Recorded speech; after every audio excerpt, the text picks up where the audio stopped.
ইমাম বুখারী রাহমাতুল্লাহ আলাইহি বুখারী শরীফ আবু আব্দুল্লাহ মুহাম্মদ ইবনে ইসমাঈল ইবনে ইব্রাহিম ইবনে মুগীরা আল-বাত্তিসবা আল-জুফি ওয়াল কুফি ওয়াল ইয়ামানি আল-বুখারী, তিনি তার বুখারী শরীফের ভিতরে প্রথম খণ্ড 547 পৃষ্ঠা লিখেছেন, সুম্মা আতাইতু বিদাব্বাতিন দুনাল বাকালি ওয়া ফাওকাল হিমার, আমার জন্য আনা হলো এমন একটা প্রাণী যেই প্রাণীটা খচ্চরের চেয়ে ছোট, গাধার চাইতে বড়। খচ্চরের চেয়ে ছোট, গাধার চাইতে বড়, সাদা, তাকে বলা হয় বোরাক। কি বলা হয়? বোরাক। ধরে বলতো কি বলা হয়? বোরাক। আর বোরাক শব্দটি আরবি, এর বাংলা অর্থ হলো বিদ্যুৎ চমক, বিজলি।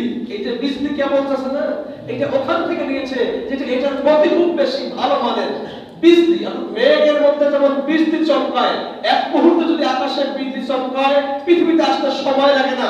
আল্লাহর হাবিব সাল্লাল্লাহু আলাইহি ওয়াসাল্লামকে আল্লাহ এমন একটা প্রাণী দিয়েছেন বোরাক, বোরাকের চোখের নজর যত দূরে পড়তো এক কদমে অত দূর যাইতে পারতো। সুবহানাল্লাহ। হাদিসে লিখেছেন বোরাকের গতি হলো ইয়াকাউ খুতওয়াহু ইনদা আকসা তারফিহি। ইমাম বুখারী হাদিস বর্ণনা করেছেন যে বোরাক এক কদম, এক পা, সামনের পা যেখানে দিতেন আর পিছের পা দুরন্ত হলো, এক পা দিয়ে তিনি মক্কা শরীফে দিয়েছিলেন, আর এক পা দিয়েছেন বাইতুল মুকাদ্দাস। সুবহানাল্লাহ। এক পা দিয়েছিলেন পৃথিবীর জমিনে সাকরায়, আর এক পা দিয়েছিলেন প্রথম আসমানে। সুবহানাল্লাহ। অর্থাৎ বোরাকের পৃথিবীতে, আমি আমার কথা বলার সময় তো শেষ, কথা আপনাদের কাছে বলবো, পৃথিবীতে এই মেরাজকে অস্বীকার করতে গিয়ে কয়েক দল আবিষ্কার হয়েছে। এর মধ্যে একটা দল হলো দার্শনিকরা, তারা বলছে মেরাজে যাইতে গেলে দ্রুত গতির যানবাহন প্রয়োজন। অতএব পৃথিবীতে এক্স রকেট বলেন, নাসার আবিষ্কার বলেন, সবকিছু হয়েছে নতুন আবিষ্কার পৃথিবীতে, বিমান বলেন, এটা পরবর্তী সময় আবিষ্কার হয়েছে, কিন্তু নবীর যুগে তো ওইরকম কোন দ্রুত যান যেটার দ্বারা উপরে উঠা যায় তাড়াতাড়ি, এমন কোন বিমান আবিষ্কার হয় নাই। অতএব তারা বলতে চায় যে নবীর মেরাজ হয় না, এটা মিথ্যা কথা। নাউজুবিল্লাহ। তাদের জবাব দিতে গিয়ে বোরাকের কথা ইমাম বুখারী রাহমাতুল্লাহ হাদিসে এনেছেন যে বোরাক হলো বিজলির চমকের মতো, বিজলি আকাশে মেঘের ভিতরে চমকালে এক মুহূর্তে যেমন দুনিয়া আলোকিত হয়ে যায়, বোরাক এই পৃথিবীতে একটা লাফ দিলে এক পা তার থেকে পিছনে, আর এক পা চলে যায় যত দূর দেখো দূর। সুবহানাল্লাহ। অতএব পৃথিবীর যান তার একটা গতি আছে, কিন্তু বোরাকের গতি হলো বিজলির গতিতে। সুবহানাল্লাহ বলেন। আপনারা শুনেছেন 50,000 বছর কিয়ামতের মাঠে ফুলসিরাতের পথ পার হওয়ার জন্য আল্লাহ বা নবীর উম্মতেরা কেউ যাইবে বিজলির গতিতে, কেউ যাইবে ঘোড়ার গতিতে, কেউ যাইবে উটের গতিতে, কেউ যাইবে হেঁটে হেঁটে, কেউ কেটে কেটে পড়বে। সেই গতি কেমন?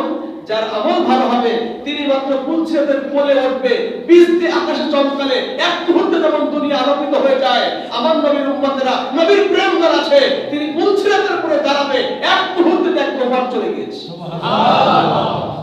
বোরাকের গতিতে ফুলসিরাত আল্লাহ পার করবেন নবীর আশিকদের, নবীর উম্মতদের। সুতরাং দার্শনিকরা বলেছেন সেই যুগে কোনো যান ছিল না দ্রুতগামী, আমার আল্লাহ পাঠাইছেন বোরাক, যেই বোরাকের একটা কদমে থাকতো এক আকাশে, দ্বিতীয় কদমে চলে যাইতো অন্য আকাশে। সুবহানাল্লাহ। সুতরাং আরেক দল মানুষ, তারাও দার্শনিক, তারা বলছে আমার নবী যদি উপরে যেতে চায় তাহলে তো আকাশ ফাটাই যাইতে হবে। আমরা মসজিদে দুই তলা উঠতে পারে সিঁড়ি থাকে, কিন্তু আকাশের তো সিঁড়ি নেই, আকাশ তো ফাটাই যাইতে হয়। তো উপরে গেলে আকাশ বেড়ে যাবে, আর নিচে নামলে আকাশ আবার জোড়া লেগে যাবে। এখন পৃথিবীর দার্শনিকরা বলতে চায় যে এটা কেমন করে হতে পারে? আল্লাহ তো আকাশকে স্টিল নাও করেছেন, আকাশ তো তার মতোই থাকবে। তাহলে যদি নবীর মেরাজ সত্য হয় তাহলে আকাশ তো ফাটতে হবে, আবার জোড়া লাগতে হবে, এটা কখনো সম্ভব নয়।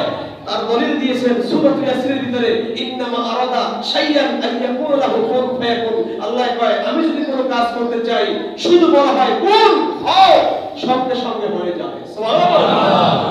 সূরা ইয়াসিন বলেছেন, আল্লাহ বলেন আমি যদি কোনো কাজ সৃষ্টি করতে চাই শুধুমাত্র আল্লাহ বলেন কুন হও, এই কথা বলতে দেরি, হইতে কি হয় না দেরি। আমার নবীকে যদি আমার আল্লাহ আকাশ ফাটাই উপরে নিয়ে যায়, আমার আল্লাহ পারে কি পারে না? পারে। এমন কথা বলেন পারে কি পারে না? পারে। আমার ফাটা আকাশ থেকে নামাইয়া আকাশকে জোড়া দিতে ওই আল্লাহ কি পারেন? পারে। যিনি পৃথিবীতে খুঁটি ছাড়া আকাশ দাঁড় করেছেন, তিনি কি আমার নবীকে আকাশ ভেদ করে কি আল্লাহ আকাশ দিতে পারে না? পারে।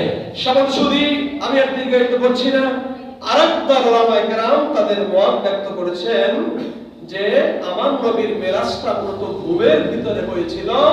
ঘুমের ভিতরে পৃথিবীতে মানুষ অনেক জায়গা দেখে না, তারা বলতে চায় নবী ঘুমের ভিতরে এই সব কিছু দেখেছেন কিন্তু সশরীরে যাইতে পারে নাই, এটা তারা বলছেন।